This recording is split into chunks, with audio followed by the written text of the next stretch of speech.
Hello, all my little weirdos.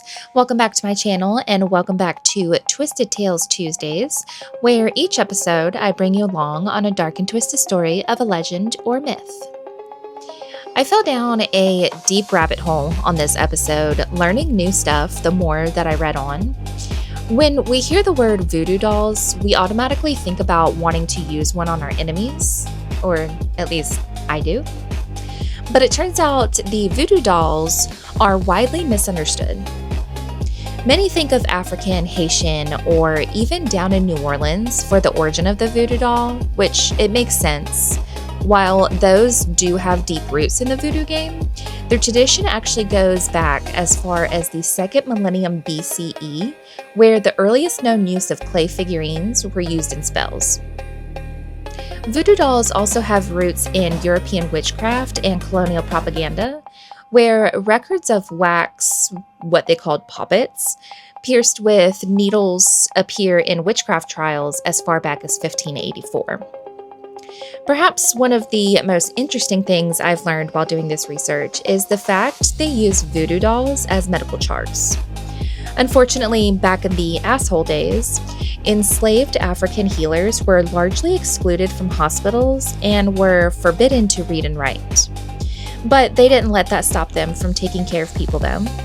It is recorded that the healer made dolls for each patient and used pins to mark certain areas of concerns, essentially serving as a medical chart that kept records between their visits. And it didn't take long for 19th and 20th century governments to start rumors of human sacrifice and dark magic, really just using tactics to justify slavery.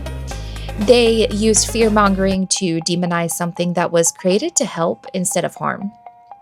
Then along comes Hollywood in the 1930s to make money off of this bullshit.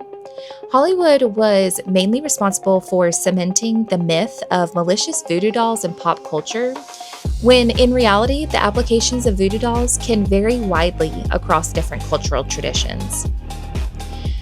Traditional Haitian and New Orleans voodoo was not created for harm, rather it was aimed to bring healing, protection, and good fortune. Some authentic spiritual tools included gris bags, which are cloth pouches that contain herbs, stones, oils, and personal items used to attract luck, love, and protection. They used herbal remedies and spiritual representations. Then you have the Egyptians, who made wax figurines that represented the dead and used them as pretty much a middleman to the afterlife. In many traditions, the doll is believed to act as a vessel that allows the practitioner to channel desires. The figurines serve as a representation of the human form, essentially allowing focus on intentions and energies on a tangible object. The connection between doll and intended target is reinforced through personal items, such as adding like a lock of hair or clothing to the doll.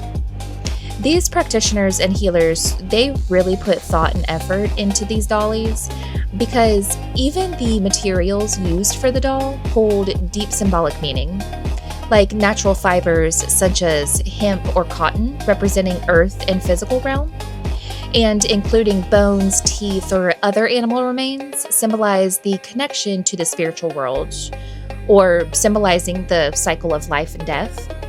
They also use specific colors to enhance symbolic significance of intentions, such as using red to mean power and green to mean prosperity. Voodoo dolls have been used for healing and protection, as well as to achieve goals such as finding love, wealth, or even changing the weather. And I'm also sure that somewhere along the way, someone has used it for evil, so I'm not saying Hollywood is completely to blame for that. But African traditions use the dolls to represent specific ancestors or to invoke that ancestor's protection and guidance. And the Haitian traditions also use dolls to honor and communicate with spirits that are central to their practice. And of course, it is crucial to approach the use of voodoo dolls with caution, deep understanding, and most importantly, with respect. So that is the story of the voodoo dolls and some of its origin. If you have any other twisted tales you would like for me to do an episode on, drop a comment below. And until next time, bye.